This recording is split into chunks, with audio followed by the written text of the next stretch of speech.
اغتسل فمات، فقال صلى الله عليه وسلم: قتلوه قتلهم الله، هلا سألوا إذا لم يعلموا.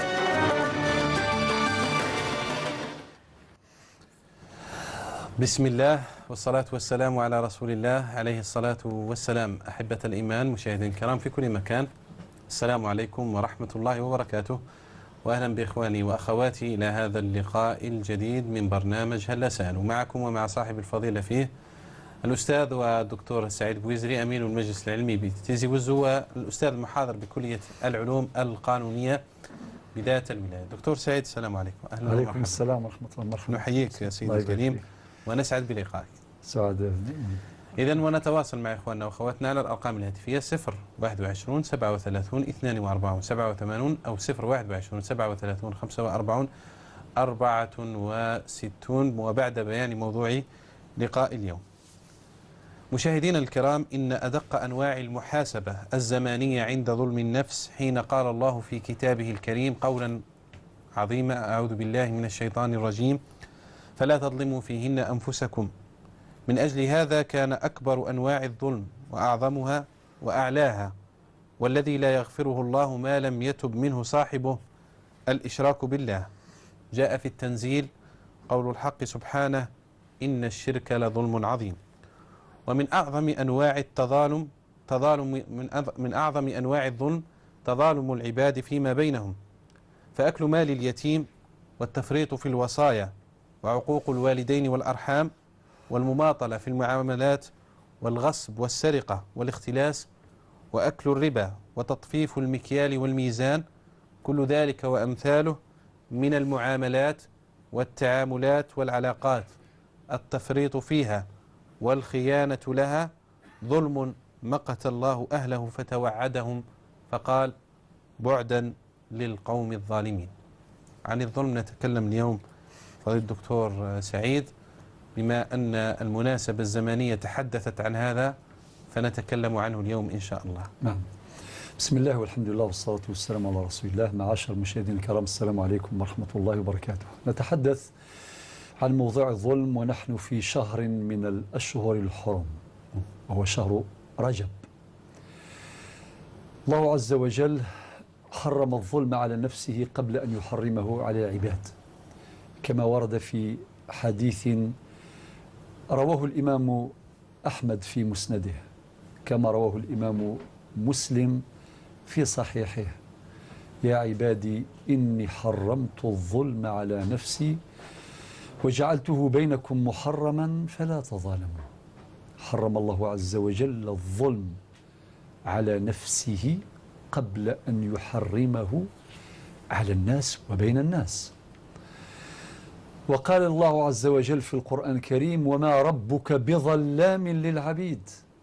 وقال في آية أخرى: وما ظلمناهم ولكن كانوا أنفسهم يظلمون. ويزداد الإثم والوزر إذا أتى شخص فعلا من الأفعال التي ذكرتموها أخي محمد صالح، من قطيعة الرحم ومن المماطلة في أداء الحقوق ومن ألوان الأذى ومن الشرك بالله. والشرك كما في القرآن: نعم إن الشرك لظلم عظيم. فيتضاعف الإثم إذا ارتكب فعل من هذه الأفعال، خاصة في هذه الأشهر الحرم، في هذا الشهر المبارك شهر رجب. والأمر كذلك في شهر محرم، وكذلك في ذي القعدة وذي الحجة. بل الظلم محرم في سائر الأزمنة، في كل زمان وفي كل مكان، لأن الله عز وجل جعل هذا الظلم محرما تحقيقا لسر من أسرار الحياة. لا يمكن للإنسان أن يجد سر الحياة ولا لذة الحياة إذا عاش في ظروف الظلم وفي أحوال الظلم، وقد تعددت المظالم في هذا الزمان.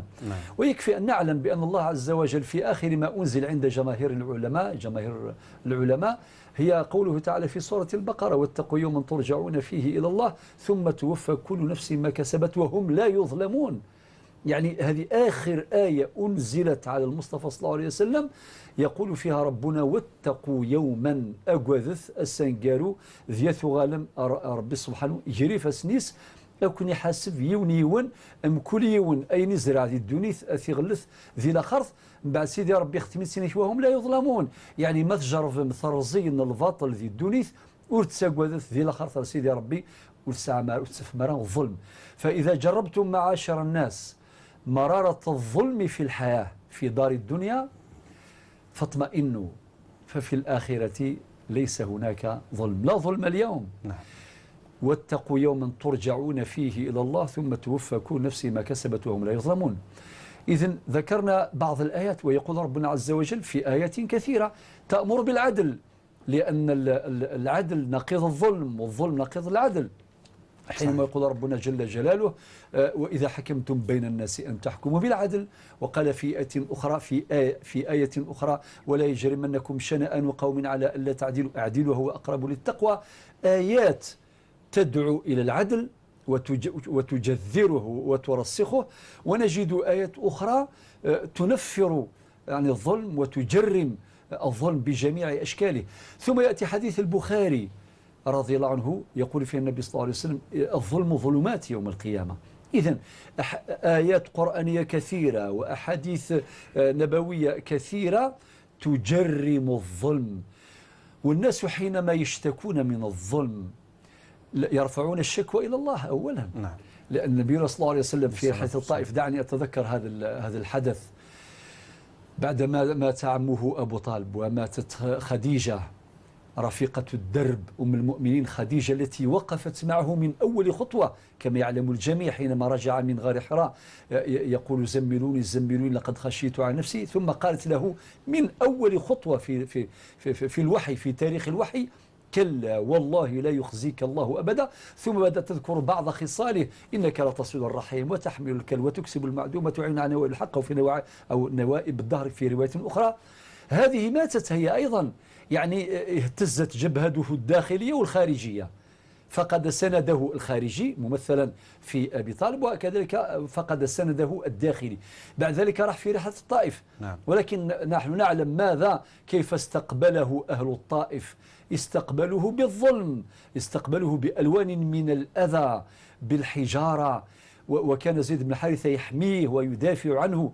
ولكن سبحان الله يدعو بذلك الدعاء الحزين اللهم إليك أشكو ضعف قوتي وقلة حيلتي وهواني على الناس يا رب المستضعفين إلى أن يقول إلى من تكلني إلى بعيد يتجهمني أم عدو ملكته أمري لك العتبى ترضى ولك الحمد إذا رضيت إلى آخره ولا حول ولا قوة إلا بك.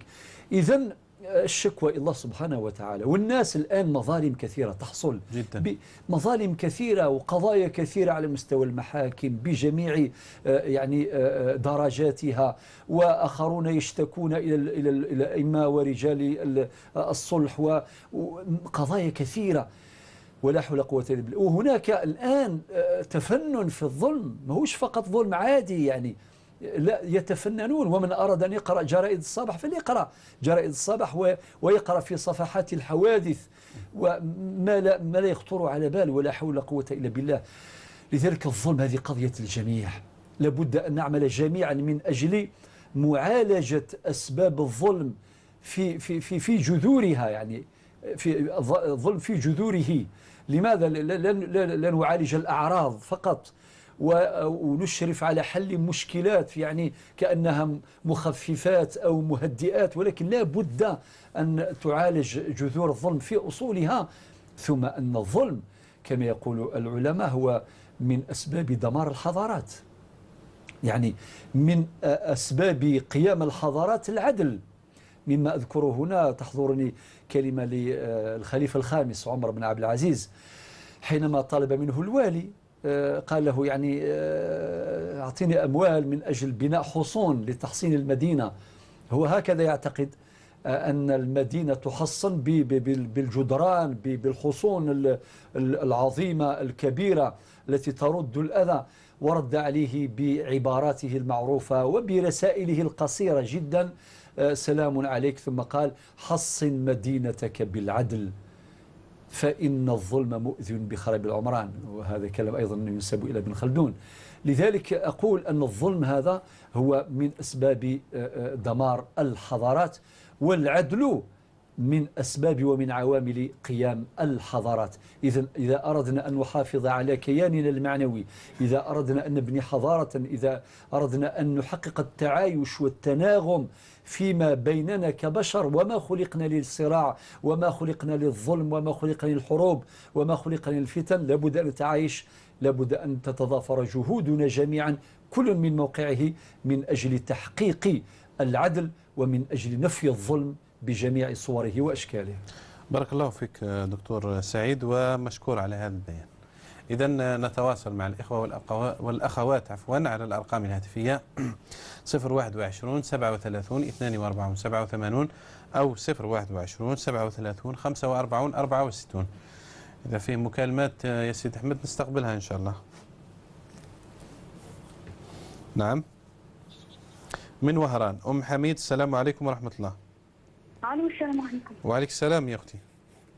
أنا متصل أم حميد. نعم تفضلي. عندي سؤال بس. تفضلي. أنا مرة كنت صايمة. نعم. مرة كنت صائمة. كنت صائمة نعم. نعم، فودني حكتني. نعم.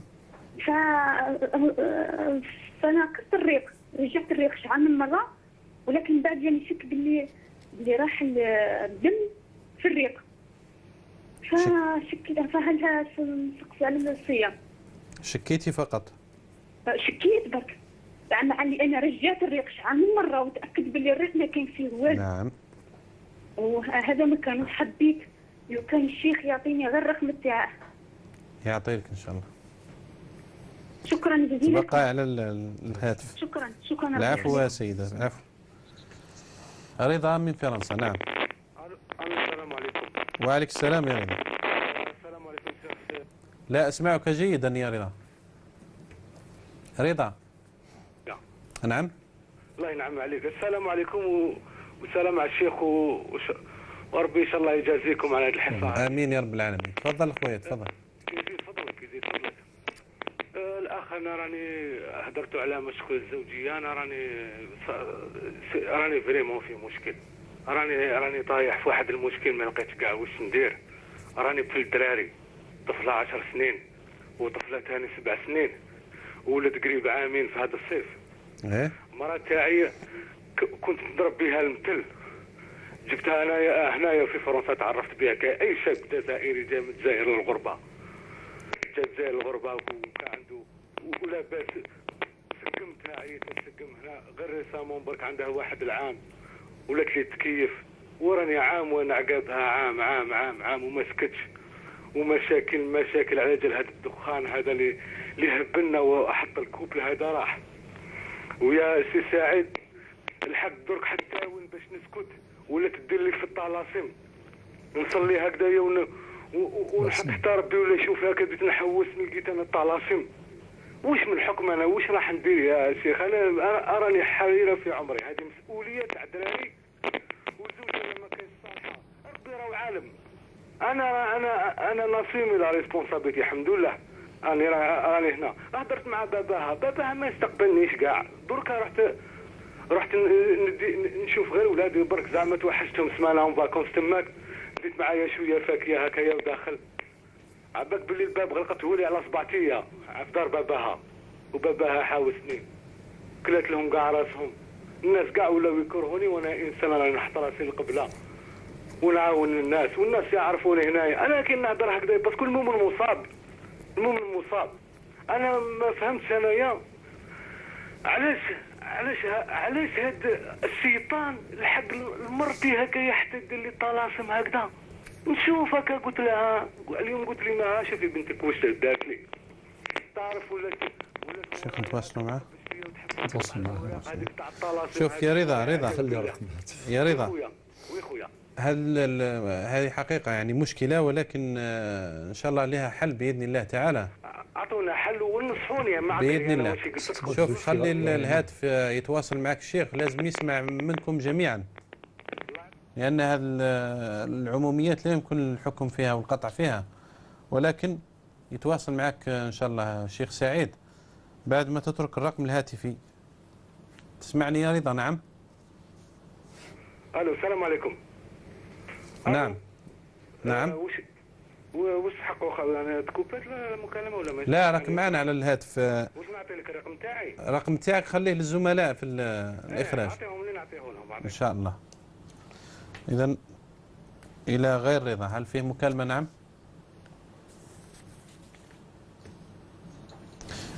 دكتور، نشرح في الإجابة. والسؤال وارد من خونا مسعود من ولاية يرت، فيه مسألة في الميراث. دون عندك. مات وترك زوجة وأم وأربع بنات وبنت ابن وأختين. نجيب بعد مكالمة الحاجة من فرنسا. نعم، الحاجة من فرنسا، السلام عليكم. وعليكم السلام. مرحبا يا الحاجة، مرحبا. الله فيكم. تفضلي. يزيد فضلك، حبيت نسقط في الشيوخ. تفضلي. أنا عندي الشيخ تاعي في عمره 88 سنة. هاك معايا؟ هذا بابات رجلك؟ بابات رجلك هذا؟ لا مولا بيتي. مولا بيتك؟ نعم ليه؟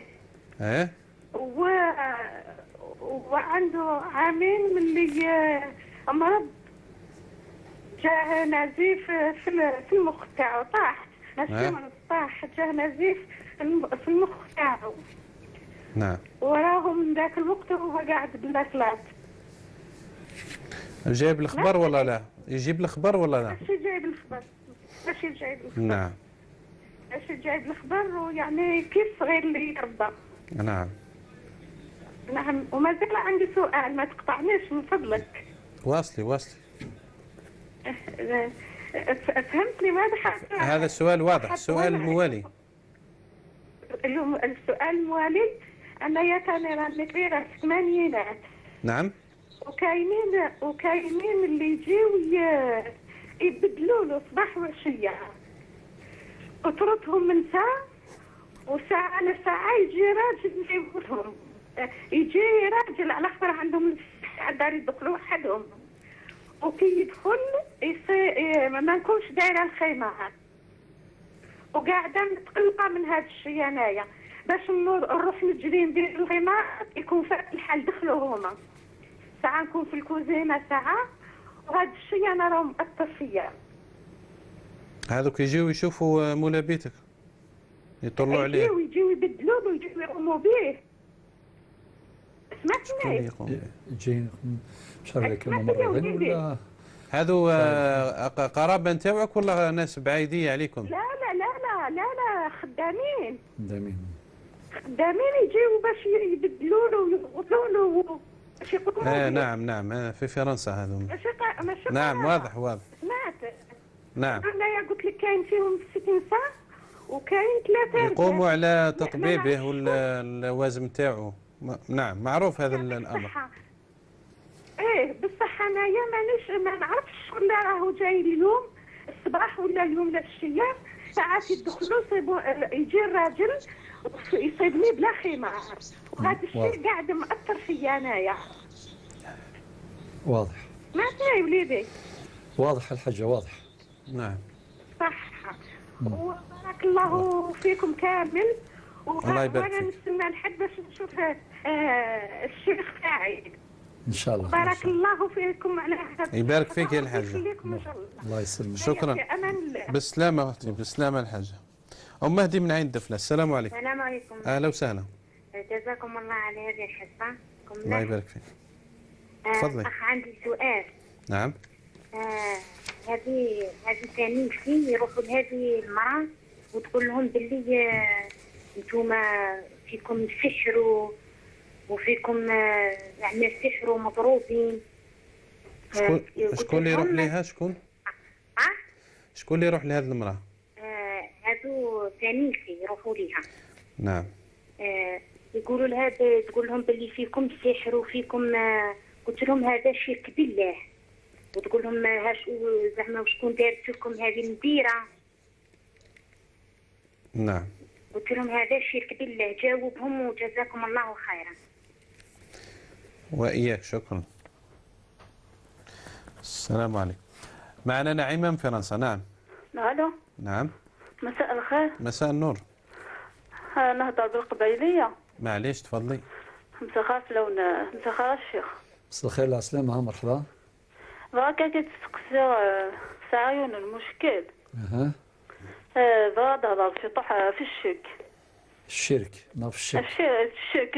الشك تشكون كيعرف كتشكون كتواش شو تخدم هذاك. ويك شكون دقوايض؟ هكاك خوان كان هكا ثانوط ثايوس فهمت. بغا تهضر في طه في الشك. معليش اتصل داوت ما اتصل كصاب الاولين. بغا غادي تفكرني ما بغا غادي تسقسيها في ونص تسقسيها واقي خاص. معليش النيمور مشيت فكنت ولا ذيهن الى سن كم صحيت. صحيت بالسلامة. صحيت يعطيكم صحة. سلامة سيدة نعيمة. محمد إدير من العاصمة. السلام عليكم.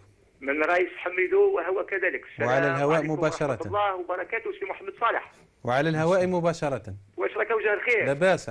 اسمح لي نحيي سيدي الشيخ نحبوا بزاف في بويزري. بارك الله فيك. واش راك سيدي الشيخ راك بخير؟ غاية الحمد لله بارك الله فيك. كل شيء نشكرك بارك الله فيك على الفتوات اللي تقدمهم عجبوني. الله يطول عمرك ويخليك لينا انت وكل الشيوخ ان شاء الله. امين اجمعين بارك الله فيك. السؤال الاول برك سيدي الشيخ.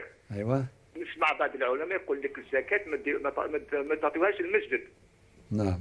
انا حبيت نقول لك كي تكون ضروره محمد صالح كي تكون ضروره راك تسمع فيا. ايه. كاين واحد المسجد هنا في بولوغين على كل حال في الدوموله كيما نقولوا راح يطيح يحضر كاع كيما نقولوا البحر الميزيتو كامل. كاين ناس كيما نقول لك الا يجوز هذوك الدراهم تاع الزكاه يخدموا بهم الا يجوز ولا ما يجوز. مفهوم السؤال الاول؟ واضح نعم. السؤال الثاني محمد صالح خويا واحد السيد خلى لي سؤال معليش قال لي قول اسمي وكامل واسمه فريا عبد الله من رئيس حميدو كيف عنده زوج بنات خدم للناس خدم لهم في ديارهم كيما نقول لك تعرف هكذا بنيان وفايونس عام ما خلصوش ولاو يهربوا عليه ولا يهربوا عليه او يقول لي كيفاش او يقول لي علاش الكور ما يهربوش وهذو مسلمين هربوا ندعي لهم اعطوا له نصيحه بكم فريا عبد الله. مفهوم السؤال الثاني؟ نعم وكان ما سميتوش يا إدير. لا هو اللي قال لي يقول معليش خاطش ماشي هو اللي كلا حق هو كلا له حقه. ولو. خلاص ما انا مره اخرى نقول. نعم. خاطش عندي تصريح باش نقول اسمه ما كاش. نعم. ربي يحفظك واحد لأن أعراض الناس مصونة. بارك الله فيك. بارك الله فيك. شكرا. مع السلامة. دكتور نواصل في الإجابة إن شاء الله. إذا دونت المسألة عندك. قلت مسعود هذا اللي مات خطرك زوجة. مسعود يسأل ويقول. أيوة. معلش من فرنسا. معلش أسئلة. نعم أسئلة. نعم. أحلام فرنسا فقط دكتور ونجاوب. معلش. نعم يا أحلام. أحلام. ألو. نعم. ألو. نعم يا أحلام. وي السلام عليكم. وعليك السلام ورحمة الله. عندي سؤال الأخ لا يحفظك. تفضلي. سؤالي هو على الكريدي لا يحفظك. الكريدي نعم. وي بغيت نعرف الكريدي ما حكمه مع ان احنا هنا في فرنسا ما نقدروش نديروا المشروع لو كان ما يكونش عندنا الكريدي. لمشروع ولا القرض سكن هذا الكريدي للسكن ولا لمشروع؟ الو. القرض هذا للسكن ولا لعمل مشروع؟ هو العمل هو الكريدي سواء للسيارة ولا لشراء منزل. العمل المشروع يعني مشروع باش الإنسان يعمل نعم واضح إن شاء الله. هذا هو سؤالي الأول. شكرا جزاكم الله خيرا. الله يبارك. بالسلامة. مع السلامة شكرا. إذا دكتور تفضل. إذا سي مسعود يسأل هذا الشخص اللي مات ترك زوجة. نعم. بعدين قلت 4 بنات بنت ابن أختين شقيقتين. هكذا نعم. في كل مرة ننبه إذا كان مسألة تتعلق بالفريضة الفريضة لازم ورقة وقلم. السائل يمسك ورقة وقلم لكي لا يخطئ لأنه الجواب حسب المعطيات. ممكن يكون وارث يعني إذا كان هو نساه ماشي موجود في الفريضة ما يأخذش حقه وغياب أو نسيان وارث من الورثة يؤثر في الفريضة ككل. لذلك أخي مسعود أعطيك فرصة باش تأخذ القلم ورقة. زوجة ترث الثمن 1/8. التعليل السبب لوجود الفرع الوارث. شكون هما الفرع الوارث هنا؟ كان البنات وكان بنت الابن. هذا هو السبب للزوجة من أجل ذلك ترث الثمن 1/8 فرع الوارث مطلقا، ميراث المورث. نعم. لوجود الفرع الوارث مطلقا. الأم ترث السدس أيضا لوجود الفرع الوارث، بل ولسبب آخر لوجود جمع من الإخوة. يعني كان أختان شقيقتان، إذا لأن الأم ترث السدس في صورتين. الصورة الأولى عند وجود الفرع الوارث مطلقا للمورث كما في قوله تعالى ولأبويه لكل واحد منهما السدس مما ترك إن كان له ولد. وطبعا ربي قال في القرآن إن كان له ولد، ماشي معناتها ذكر، ولد معناه ذكر أو أنثى. يوصيكم الله في أولادكم، التفاصيل للذكر مثل حظ الأنثيين. إذن الأم ترث السدس فرضا. 4 بنات يرثن الثلثان. بين قوسين الفرضيين يقولوا الثمن والسدس فرضا، يعني بعد للإشارة لفرضية النصيب. نعم، بارك الله فيك. نعم. وهم من أصحاب الفروض، معنى فروضهم مقدرة، يعني محددة مفروضة في الشرع، مفروضة لا يمكن أن يعني لا زيادة ولا نقصان. نعم. فهي مقدرة محددة. كاين السدس وضعف السدس اللي هو الثلث والثلثان، وكان الثمن وضعفها الربع وضعف ضعفها اللي هي النصف. هذه هي الأنصبة في 6. إذن 4 بنات عندهم الثلثان. السبب فرضا لاجتماع لتعددهن. نعم. وعدم وجود عاصب. وبنت الابن هنا ترث عن طريق التنزيل، عن طريق الوصية الواجبة.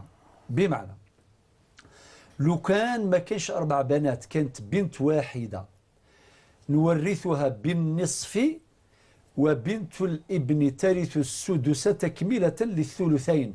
خاطر ربي قال يوصيكم الله في أولادكم للذكر مثل حظ الأنثيين فإن كن نساء فوق 2 فلهن ثلثا ما ترك، 2/3. يعني ويجتمع النصف مع السدس ليكتمل الثلثان. ولكن هنا كان 4 بنات دو الثلثين. إذن بنت الابن هنا محجوبة، ما لا ترث. نعم، محجوبة بالبنات يعني لاستنفاذ هذا النصيب اللي هو نصيب الثلثين. لذلك هنا نكون في حالة اضطرار لنلجأ إلى تطبيق قواعد الوصية الواجبة. يعني باختصار، لأنه باش نشرحها يحتاج إلى مدة طويلة، ولكن باختصار نروح للمادة 169 من القانون تاع البلاد نتاع الجزائر، قانون الأسرة 84/11، من المادة 169 إلى غاية المادة 172. وكان هناك شرائط أو شروط كلاهما صحيح للتنزيل. من هذه الشروط أنه ما يلزمش يكون هي استفادت من وصية أو من هبة، خاطر هي ممن تصح فيها الوصية، وربما أخذت هبة من المورث. المهم في هذه الحالة نطبق قواعد الوصية الواجبة، بمعنى نفترض حياة باباها الذي مات في حياة الأصل، في حياة المورث. فإذا كان عندها 3 احتمالات، إما الثلث، إما أقل من الثلث، أو أكثر من الثلث. فإذا كان ثلث نعطيه هذاك الثلث، طبعا هذا لا يصل ما دام هناك ورثة آخرون. وإذا كان أقل من ثلث ترث كذلك، وإذا كان أكثر من ثلث ننزلها إلى الثلث. ولكن في هذه الحالة نعطيها النصيب نتاعها تماما، وهو أقل من ثلث يقينا. أما الأختان الشقيقتان هما أيضا هذو ما يدي ولا شيء، لأنه ما بقى شيء لهن في الميراث. وطبعا أصل المسألة 24. الزوجة عندها الثمن اللي هو 3 من 24، الأم عندها السدس معناه 4 من 24، وهكذا. الثلثان معناه عندها 16 من 24 في 2/3 يساوي 16. المهم والشيء اللي يبقى هذاك يروح للبنت الابن. طبعا هو إذا كان بقي شيء طبعا ننزلها منزلة هذا الأصل. إذا كان بقي شيء بعد ذلك، إذا بقي شيء يؤول إلى الأختين الشقيقتين. علاه؟ باعتبارهما عصب مع الغير، والعصبة مع الغير معناتها الأخت الشقيقة ترتقي إلى مقام الأخ الشقيق إرثا وحجبا إذا اجتمعت مع الفرع الوارث المؤنث. بلغة الرياضيات نقول أخت شقيقة زائد فرع وارث مؤنث يساوي أخ شقيق إرثا وحجبا، معنى ترث ما يرثه الأخ الشقيق وتحجب ما يحجبه الأخ الشقيق. ففي هذه الحالة الأختين الشقيقتين ماشي محجوبتين درك، يا إما كاش ما يبقى يديو الباقي كأنهن أخوين شقيقين لكونهما عصبة مع الغير. إذا ما بقى ولا شيء نقولوا لاستغراق التركة، لا يرثان شيء لاستغراق التركة. وطبعا اللي يحتاج حاجة مكتوبة يعني في الفريضة مستعدين نكتبوها له، يبعث لنا فقط الطريقة كيف نبعثوا له عن طريق البريد العادي أو الإلكتروني ونراسله كتابة إن شاء الله. أم حميد من وهران. أم حميد من وهران، نعم، يعني أصابتها حكة في الأذن وحست أنها ابتلعت الريق وهي صائمة. نعم، لا شيء عليك يا أم حميد. نعم، شكت فقط. لا، هذا الشك. لماذا؟ لأنه في قاعدة تبعيها مليح، يعني فهميها مليح. اليقين لا يزول بالشك، اليقين لا يزول إلا بيقين مثله. هذه قاعدة لو كان طبقوها بزاف ناس يبراو، هذوك اللي يتوضاو 30 مرة 40 مرة في النهار يبراو، لأنه يقول لك أنا متوضي ولكن يجي الشك، وقيل خرج الريح، وقيل الغازات، وقيل مانيش عارف هذا كله شكوك. نعم. وفي رمضان بالذات كنت هدرت فكرت واحد قال لي في رمضان ثلثي رمضان عودها الشك فيها، يعني 30 يوم تاع الشهر نتاع رمضان قال لك 20 يوم شكيت فيها. كيفاش شكيت؟ واحد النهار قال لك على 8 تاع الصباح طلعت الشربة، وبعدين هبطت الشربة، وبعدين طلع الفلفل، طالع هابط، وهو مسكين. هو معنى الثلثان يعودهم. نعم. غير 10 يوم يصحح. طبعا هذا الشك هذا مدمر، الشك ماهوش مليح. لذلك يا أختي أنت قلتي تأكدت من صفاء الريق مرارا، وحده كيما أنت الله يبارك حريصة على يقين بلي ما كان لا دم ولا شيء. هذاك الريق ما عنده لا يؤثر، معنى لستي يعني صيامك صحيح، ما يأثرش في هذاك الريق كتبلعيه. أما موضوع الدم هذا حتى ولو حصل نروح لك بعيد، يعني وقد غلبت على ذلك ونزل أيضا، هذا لا يفسد الصيام. فاطمئني يا أم حميد. بارك الله فيك دكتور. إلى رضا من فرنسا، يعني الإجابة ستكون في عموميات. نعم، سي رضا ربي يرضى عليك ويرضى علينا جميعا. نعم. أو أخوي محمد صالح قال لك يعني مادام فيها طلاسم وفيها مشاكل فيها لازم نسمعوا الطرفين. قطعا قطعا. درك الآن أما النية نتاعك نوقفوا معك في النية نتاعك. راه عندك ثلاث أولاد وراك حريص أنك تمارس المسؤولية نتاعك كاملة، وتكلمت مع بابات يعني مع نسيبك، مع بابات الزوجة، وقلت طردك، يعني ما خلاكش يعني نقول لك اصبر. نعم. هذه رقم واحد. رقم اثنين ما تيأسش. رقم ثلاثة شوف الناس اللي يعاونوك، لأنه على بالك يكون في النزاع هكذا أو الشيطان واعر. هو طبعا كيدوه يعني ولكن الناس اللي تسمع للشيطان. واذا حصل انه فعلا هذه الطلاسم موجوده، هذا امر خطير ماهوش مليح، لانه هذه تدمر البيوت وتزرع الشك في البيت وكذا وكذا في الاسره. اذا كنقول لك استعن بعد استعانتك بالله عز وجل بإمام، بواحد من أقارب نسابك، ربما بأحد الشهود اللي يحضروا في العقد، الناس اللي يعرفوا العائلة، ورجل صلح مصلح إمام، يعني يتصل بهم باش يسمع للطرفين، لأنه هذه المسألة لازم للطرفين، وإن شاء الله ربي يجي فيه الخير. إذا ظلمتك في هذه الأمور كامل وحصل وتحققنا من هذه الأمور كامل، طبعا لابد أن تنصح ولابد أن توجه وترشد، لأن هذه الأمور ما تصلح في الحياة الأسرية. الخلاط هذا كامل اللي يكون داخل الأسر والطلاسم والحروز وكذا، هذه أقل ما فيها أنها تزرع الشك. يعني واحد يلقى الحرز، حتى كي يقولوا هذا الحرز نتاع المحبة ونتاع السكينة ونتاع الهنا، لا، هذا مرفوض تماما. واحد يعيش بطريقة عادية تماما. وإذا كان صدر منك سلوك مش مليح أيضا، ربما زوجتك أيضا لها ما تقول فيك يعني أيضا، أو تقول عنك أيضا، لابد أن ترضخ للحق. واليوم تحدثنا في مقدمة اللقاء عن الظلم، وربي سبحانه يكره الظلم.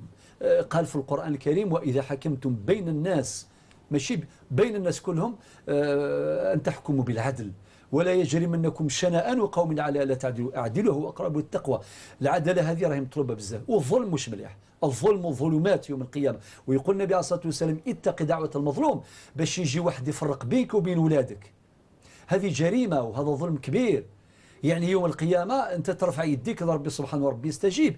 اتق دعوة المظلوم فليس بينها وبين الله حجاب. ولكن أقول هذا كلاما عاما ولا أملك المعطيات الكاملة. نتواصل معك إن شاء الله تعالى ونفيدك بما نستطيع.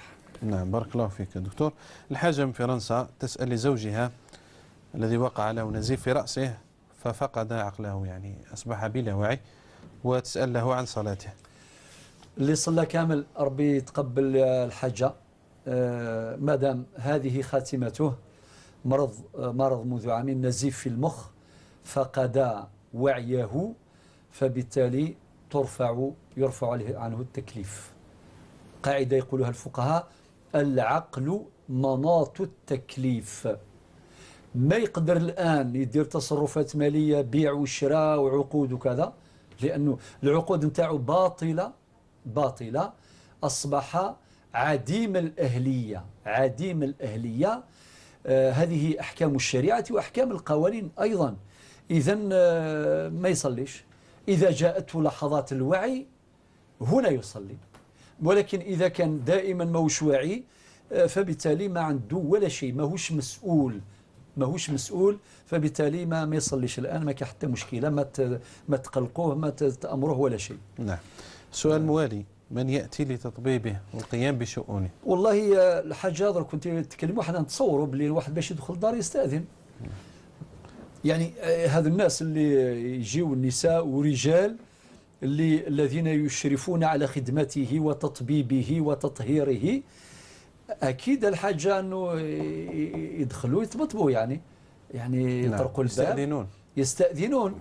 وحينما يستأذنون أنت لا تأذن لهم، فبالتالي كي تسمع ولا عندك هذيك العين هذيك السحرية هذيك اللي يشوفوا منها، تشوفي من الطارق كي يقول لك نحن فلان خلاص ينتظرون حتى تلبسي خمارك، لأنه هذه أيضا داخله في الحرمة. المرأة الله يبارك محترمة، تبقى محترمة بخمارها، تكون مستورة. هذا واش نقول لك. أما إذا كان صرا أنه لا دي ربما نسيتي، ربما لظرف ما غفلتي ودخلوا، فالحرج مرفوع.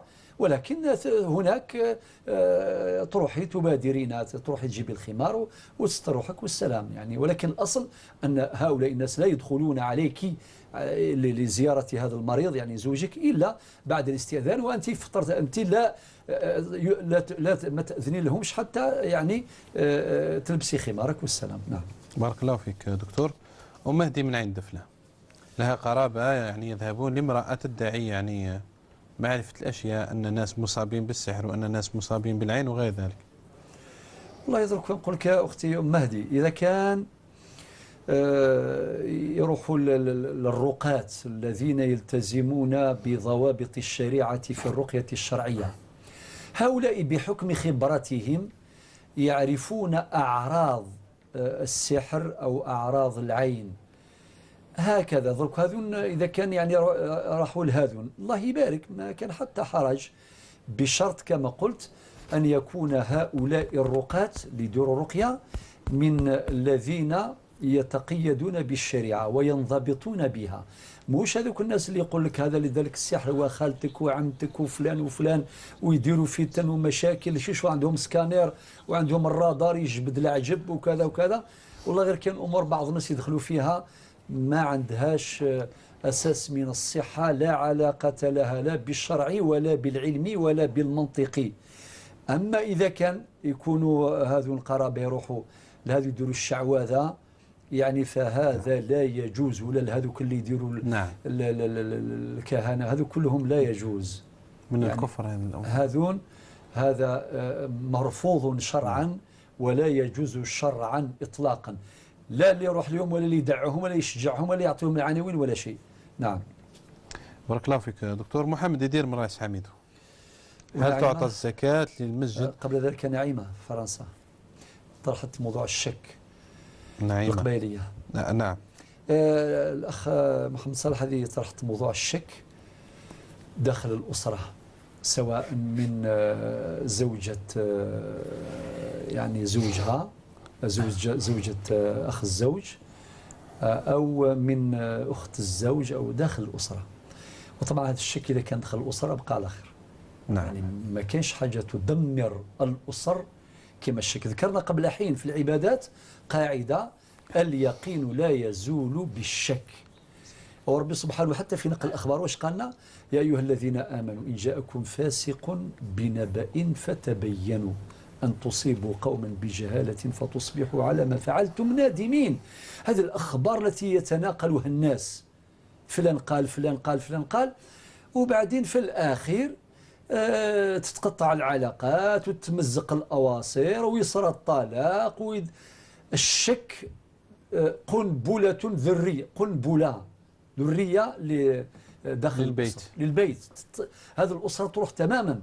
لذلك لابد من اليقين في كل شيء، لابد من حسن الظن، لابد حتى إذا جاءنا خبر نحمله على أحسن المحامل، خاصة داخل الأسرة الواحدة كان احتكاك، كان علاقات، كان أعمال إلى آخره. وهكذا هذا واش نقدر نقول، الشرع يحرم هذا الشك نهائيا.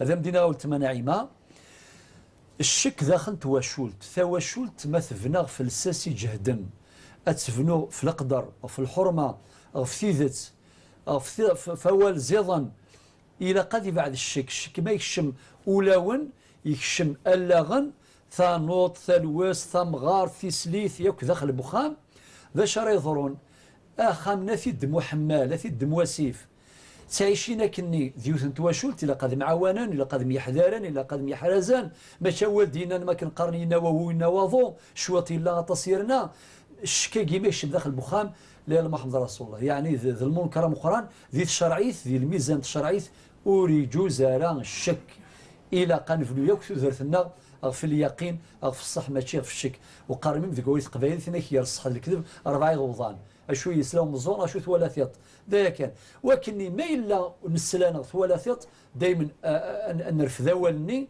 استيزط ماشي سوين ندير ما ذوي قال يتسارن الشك ذقياض خاصة داخل تواشلت وقال كي زمرسنا ربي سبحانه إلى قد قادنا ربي سبحانه إلى قد حزفن والزمن ما نسن قبلت والزمن إلى قد سمقوا كان رتم الديث أكون يحرز ربي يكون يفكر ربي إن شاء الله ثالوث ذي الخير ذي السر ذي السر إن شاء الله يا رب العالمين.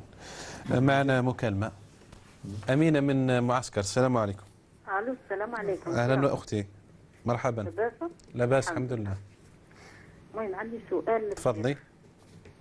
عندي السكن الريفي راني مدة 6 سنوات مع هذا السابع.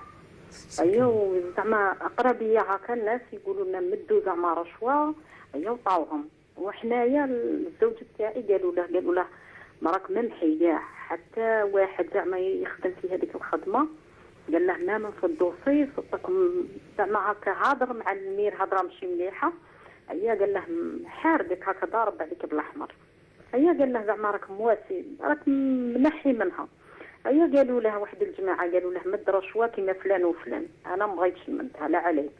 ساكن عندي البرد الريح النو زعما ساكن على ربي. ايا وزدت ثاني عندي ولدي ثاني مريض نديه هكا ساعه للطبيبه قالت لي لك سكنه نقيه يليق لك كلشي منظم كلشي مواسي. انا ما عنديش وين نديه. زاد هضروك المرض لحق لها العيني قالت لي يليق لك هذه الدار التي ساكنه فيها عيروا له كلشي صابوه من الدار مرض. قالت لي يليق لك زعما يليق لك تنظمي لولدك بيت. انا قلت لهم ما عنديش وين نواسي. هي بيت زعما الشيخ يشوف لي كاش حل كاش مساله كاش. وانا الرشوه قلت ما نمدهاش. بصح الغريان راه مريض بورتو كي نبدله في دار نروح لدارنا ولا نروح عند البيت تاع الزوج تاعي يريح. صح كي نقعد هنايا في البيت تاعي يمرض لي. مفهوم السؤال؟ مفهوم نعم. ربي يرفع الضر عنكم ان شاء الله. الله يسلمك وبارك الله فيك. الناس حتى يعطيكم حقكم المسلوب. بارك الله فيك أمينة. نعم إلى غير أمينة. نعم من الجلفة الأخت منار. السلام عليكم. الو السلام عليكم. مرحبا يا منار. عندي 3 أسئلة ممكن مع فضيلة الشيخ؟ نعم. السؤال الأول مرأة مطلقة تسأل هي تخلص منحة المطلقات 300,000 وباباها توفى عنده عام ونص. نعم.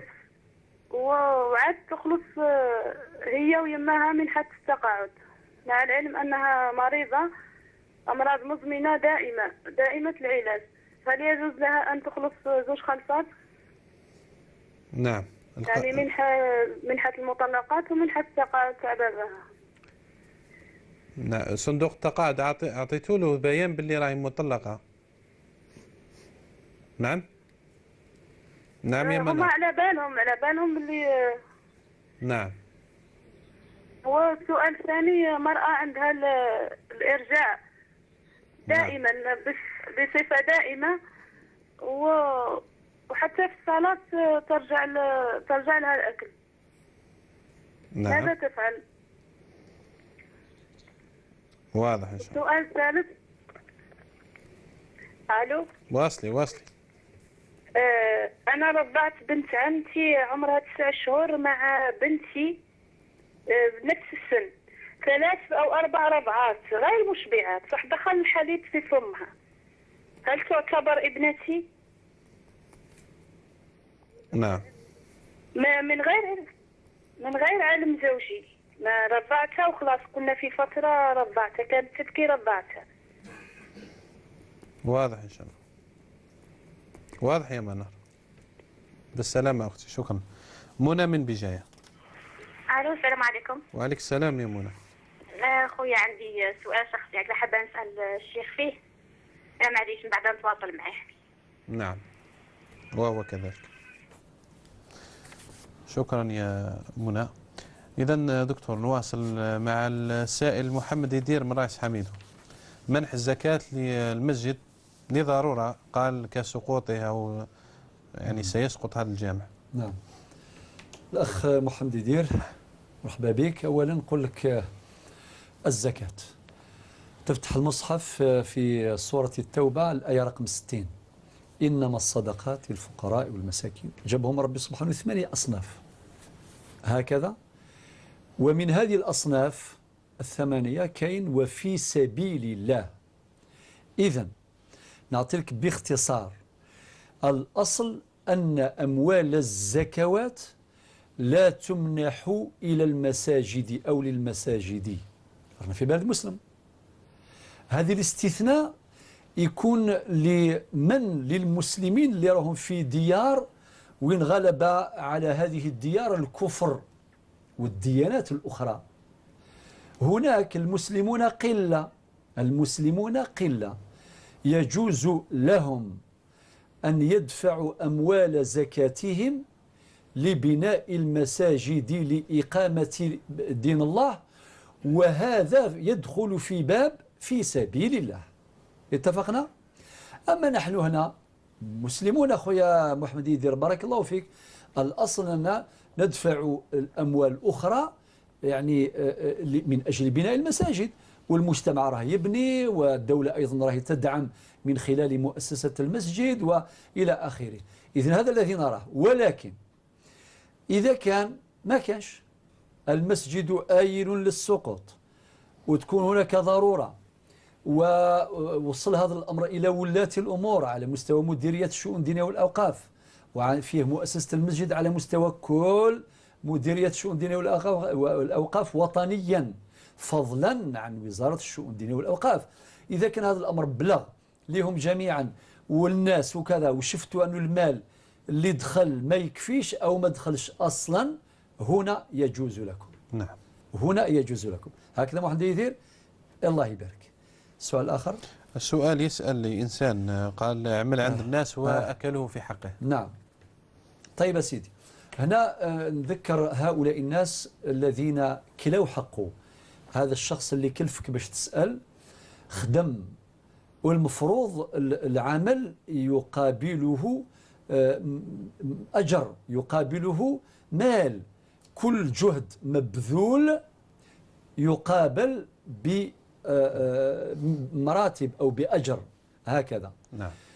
طيب هذا هو الأصل، وربي سبحانه عز وجل نهانا عن أكل المال بالباطل، لا تأكلوا أموالكم بينكم بالباطل. يعني اللي يخدم خدام ماسون بناء ولا أي واحد، ولا يدير له بانتور يعني صبيغة في الدار، ولا يدير له الكهرباء، ولا يخدموه بعدين ما يخلصوش أو يتماطل في دفع القيمة، هذا آثم يقينا. حتى ولو تاب، توبته ينقصها الشرط الرابع اللي هو رد المظالم. ونذكر هؤلاء بحديث النبي صلى الله عليه وسلم، والله غير حديث عجيب، يقول أعطوا الأجير أجره قبل أن يجف عراقه. يوم ما كاينش حديث قريت يا سي محمد يدير كاع نتاع حقوق العمال وكذا، كاع في الحضارات وفي الفلسفات، والله ما لقيت كلام كيما هذا نتاع النبي صلى الله عليه وسلم الذي أوتي جوامع الكلم، بمعنى يقول لك الخدام هذاك اللي خدم عندك أعطي له حقه قبل ما ينشف العرق نتاعو. معنى هذه كناية عن الاستعجال. معناه إذا كان ماصو يخدم ينزل يقول خويا شحال تسالي نخلصك، وطبعا ما هوش المقصود ثم يعني نعم. فقط باش يعني حتى يعني هذا بعض الناس أفسدوا الصورة. بتلقى الناس غشاشين، بناء غشاش، دهان يغش، اللي صانع الكهرباء يغش، فتولد نفسيات تكره الأعمال هذه. بارك الله فيك. والله يجي واحد ينتقد عمل آخر، بناء ينتقد عمل هكذا يعني. صحيح. كما نراه في واقعنا اليوم. بارك الله فيك. نعم. يا سيدي إدارة التلفزيون جابت باش ديرها استوديو هذا الطاولة هذه. نعم. هذه الطاولة الكبيرة المفروض التزم، هناك التزام. نعم. أنه هذاك اللي يخدم خدمة مليحة وأجل معين وفي أجل معين، ماشي ندخلوا حنا نديروها نتكاو عليها وهي تروح. نعم. وبعدين ممكن على المباشر تتكسر. أكيد. واش يصير هنا نجيبوا خبير وبعدين إدارة القناة تجيب الخبير وكذا، إذا شافوا بلي خدمة معوجة ماشي خدمة متقنة يعني يكون بعد هناك إشكال. ولكن الشيء اللي قالوا أخي محمد صالح صحيح 100%. نعم. وهذا اللي كسر الثقة بين الناس. نعم. تولي بعدين اشترى هنا بعد كان واحد حديث رواه جزائري واسمه لعب شطرتك واسمه طاق على من طاق. نعم. كارثة. لا تدخل الأمور الأخرى. لا تدخل هذه الأمور. نعم. وبعدين يقول كل واحد يدير حسابه، يقول هذاك البناء ولا هذاك الخدام ولا هذاك السباك يعني بلومبي ما نخلصوش حتى نجرب ونشوف إذا كان ما يقطر ولا ما يقطرش ولا يحكموا من اليد اللي توجع. لذلك الشرع يخاطبنا جميعا. نعم. يخاطب العمال ويأمرهم بإتقان العمل. إن الله يحب إذا عمل أحدكم عملا أن يتقنه. حنا عندنا واحد المثل بالقبائل اسمه السيير الشغل اللي تقال له فافيس. معنى واحد كيخدم خدمة معوجة بمعنى يعني خدمة ما يعودها. ولكن في الوقت نفسه أمر اللي استخدموا هؤلاء الأجراء باش يدفعوا الأجر في الوقت. أعطوا الأجر أجره قبل أن يجف عرقه. نعم. وأحيانا لا يمكن إعادتها وأحيانا لأنها تفسد الأعمال الأخرى. هذا هو. إذن هذه نصيحة إن شاء الله يخلصوه في وقت نعم. وإذا المماطلة فهي ظلم. نعم. إلى يوم القيامة. أحلام من فرنسا دكتور في ال5 دقائق المتبقية حتى نجيب كل السائلين. إن شاء الله ربي يبارك. كل واحد نعطيه دقيقة ونص ولا شحال. نعم. الكريدي هذه الأخت أحلام في فرنسا. السيارة والمنزل والإنشاء مشروع. القاعدة نعطيك القاعدة نعطيك الاستثناء. القاعدة لا يجوز كل قرض جر ربحا أو منفعة فهو ربا، والربا حرام. بمعنى لا يجوز التعامل بالربا، لازم تعاملوا بعيدا عن الربا بجميع صوره وأشكاله. هذا هو. باش واحد يروح للبنكة ويجيب ان كريدي بانكير وبعدين يكلو طو دانتير وكذا، هذا أمر لا يجوز قطعا بيقين. ولكن الاستثناء الذي يؤكد القاعدة إيه هو؟ ليكسبسيون كي كونفيرم لا ريغل. معنى كاين ليكسبسيون، معنى الاستثناء يؤكد القاعدة. معنى هذا لا يقدح في القاعدة ولكن يؤكد فيها. إيه هو؟ أنه إذا كان واحد كان في حد ضرورة، المسكن من ضرورات الحياة، الإيواء من ضرورات الحياة. فإذا كان غلقت كل الأبواب ما كان حتى باب تفتح إلا هذا، فيجوز اللجوء إلى القرض البنكي من أجل مشروع سكن. نعم. وكذلك من أجل مشروع عمل إذا كان ما كانش باش تعيشوا، هذا أيضا ممكن. ولكن بالنسبة للسيارة فلا، خاصة في تلك المنطقة يعني في تلك البلاد. يعني هذه المواصلات متوفرة جدا. أمينة ممكن إعادة السؤال؟ قال لك تدفعوا الرشوة حتى تحصلوا على سكن لائق يبرى فيه الولد وتعيشوا حياة كريمة. لا شوف يا أختي، عليكم بارك الله فيكم كرفضتوا الرشوة. النبي عليه الصلاة والسلام يقول لعن الله الراشي والمرتشي، وفي رواية والرائش المشي بينهما. لذلك الرشوة شجرة الرشوة شجرة مرة مرة مرة لا يجوز نغذيوها باش تكبر في مجتمعنا. هذا من جهة. أما هذو اللي يقول لك مد رشوة ما تسمع لهم، شو بارك الله فيك الشجاع على موقفك. أما وليدك ربي يشفيه صحيح، إذا كان البيت ماهوش صحي أكيد علاش يقول لك في المثل، يقول لك البيت اللي يدخلها الشمس ما يدخلهاش طبيب، معنى تكون سكن مناسب. دوك ممكن كاين حل اخر، تشوفوا الناس يعاونوكم، الكرا نتاع مسكن، وتستناو دوركم ان شاء الله ربي يرزقكم عاجلا لا اجلا، ربي يحفظكم اما عن طريق الكرا او لا. ديروا النيه نتاع الخير ونتاع الحلال وربي يسلكم ان شاء الله. منار من الجلفه، المنحه هذه للتقاعد؟ لا، هذه المنحه يجوز الجمع بين المنحتين، منحة التقاعد من جهة فهي مبررة قانونا، ومن حالة المطلقات أيضا هي مبررة قانونا. نعم، يجوز الجمع بينهما. اللي عندها الإرجاع يعني الأكل، لا، إذا كان كل الإنسان كل واحد كيف داير المعدة نتاعو، إذا كان عندها هذا الشيء هي تجتهد في تفادي ذلك بقدر الإمكان، ولكن إذا تم ذلك فالصلاة صحيحة وليس عليها شيء. هل هذا الرضاع يحرم؟ نعم، هذا تثبت به الحرمة ولو كان الحليب قليلا، ولو لم يصل إلى درجة الإشباع تثبت الحرمة. لم تخبر زوجها؟ ليس في ذلك حرج عليك، فقط أن تتذكري وتكتبي أنك رضعت فلانة بتاريخ فلان، علشان ممكن غدوة نحتاج إلى هذا الحكم الشرعي في مستقبل الأيام. شكرا دكتور منى، تتواصل معها بعد اللقاء إن شاء الله. شكرا لكم مشاهدينا الكرام، إلى اللقاء بكم إن شاء الله في المواعيد القادمة والمقبلة. السلام على الجميع ورحمة من الله وبركاته.